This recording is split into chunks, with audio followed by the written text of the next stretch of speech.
The sun rose gently over Ouagadougou, spilling gold across the capital of Burkina Faso. The streets came alive with sound and color, vendors shouting their prices, smoke rising from roasted plantains, the sharp scent of peppers mixing with dust and sweat. Children darted through bicycles and wheelbarrows, their laughter echoing above the constant hum of bargaining. Among the crowd walked a tall man who drew little notice. He wore no suit, no medals, and had no bodyguards clearing his path. Just a quiet figure moving slowly, pausing often to listen, to greet, to observe. Few realized that this was no ordinary man. It was Ibrahim Traoré, the President of Burkina Faso. Known for his humility, he preferred presence over ceremony, streets over palaces. That morning, after meeting with farmers at sunrise, he chose to wander the central market alone. As he passed a row of fabric stalls, something caught his attention, not a shout, not a call, but silence. At the edge of a small crowd stood a little girl, no more than 7 years old. Her dress was worn but neat, her braids tied carefully. In her hands, she clutched a piece of cardboard with shaky handwriting. "Please help my mother, she is sick." 6 words that carried more weight than any speech he had ever read in government. Poverty wasn't numbers on a page. It was this child standing with cardboard in her hands. He didn't give her money. He didn't make empty promises.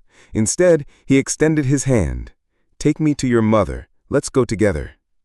The market seemed to hold its breath as the little girl slipped her fragile hand into his, and side by side they began to walk.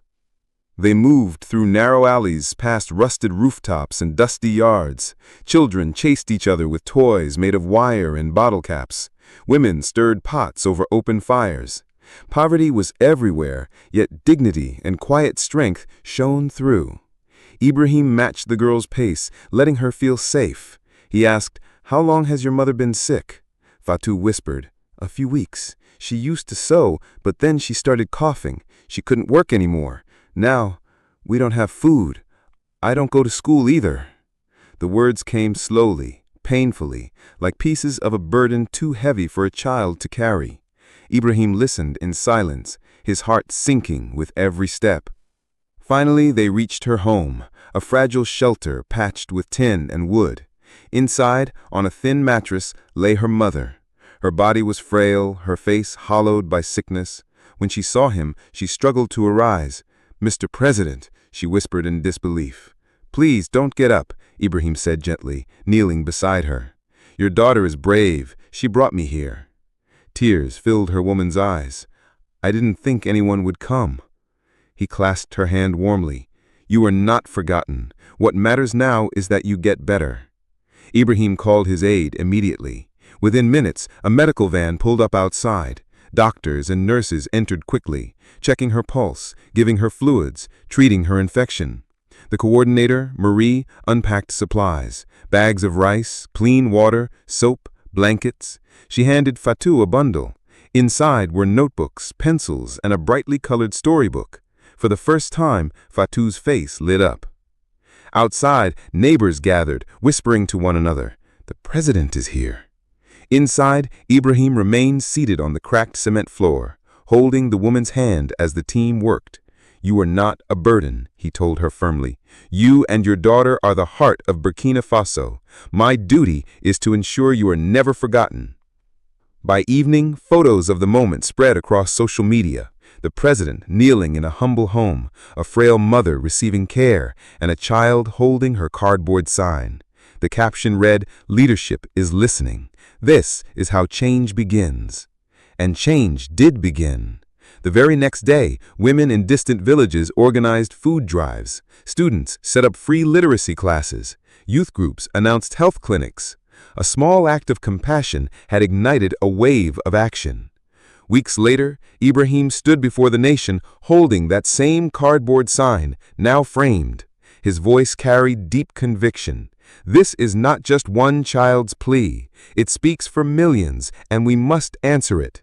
He announced the Solidarity Hands initiative, built on healthcare, education, and food security.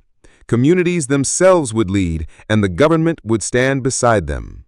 Hope spread like wildfire. In schools, children donated coins to help.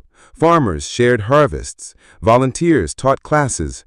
And at the center of it all was Fatu. Her mother slowly recovered with proper care. Fatu returned to school, her confidence blooming. One afternoon, she showed Ibrahim a drawing she had made. It was a simple sketch of a school with children playing outside. Above the doorway, she had written, "School for everyone, even if you're poor." Ibrahim studied the drawing, moved. "One day, Fatu, you will build this school, and when that day comes, I promise I will be there with you." Her drawing soon became a reality. Volunteers cleared land, donations poured in, and brick by brick, a new school rose. The opening day was filled with joy. Children in simple uniforms waved flags, drums and flutes filled the air. At the heart of it all stood Fatu, holding her mother's old sewing notebook, now filled with her own sketches and words. Her voice trembled but grew strong. "This school is not just for me. It is for every child who thought their voice wouldn't matter. It is for Burkina Faso." The crowd erupted in cheers. Ibrahim, standing beside her, held the framed cardboard sign aloft. His voice rang clear.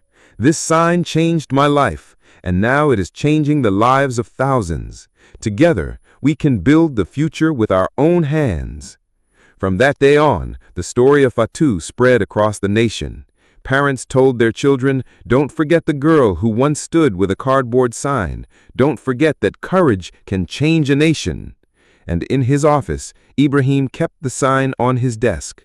Whenever visitors asked, he would point to it and say, "This is where true leadership begins, not in power, but in listening." Because sometimes the smallest voice carries the power to move an entire nation. Story inspires you. Don't forget to like, share, and subscribe. Thanks for watching.